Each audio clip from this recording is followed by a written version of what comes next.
The tourism sector continues to feel the economic pinch of the pandemic. According to Chief Executive Officer of the Saint Lucia Hospitality and Tourism Association, SLHTA, Nurani Aziz, numerous stakeholder consultations have revealed that despite the valiant efforts at supporting employees, many have fallen through the cracks. Many of whom continue to languish in the doldrums of unemployment, and we felt that given the prolonged impact of closure of a number of sectors and the very sluggish business volumes within the industry, it was important for us to re-engage with these individuals to get a sense of what the impact of the closures have been having on their families, on their communities, and on their livelihoods, so that we can then create programs and interventions that would be well suited to their specific needs. Government intervention at the onset of the pandemic through the income support programs provided aid to a number of displaced and unemployed workers within the hospitality sector, but that ended in the months of September and October 2020.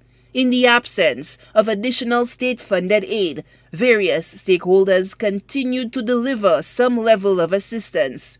However, Aziz stresses that despite the best efforts of these organizations, more can be done. Well, feedback from a number of the employees who were on the call suggests that notwithstanding the wide spectrum of support that have been handed out, from meals programs to food vouchers to other types of provisions from various owners themselves, the reality is we have a number of people who are still falling under the gap and or falling through the cracks. And it's our hope right now that through our very clinical interventions we'll be able to address these individuals who are still hurting significantly.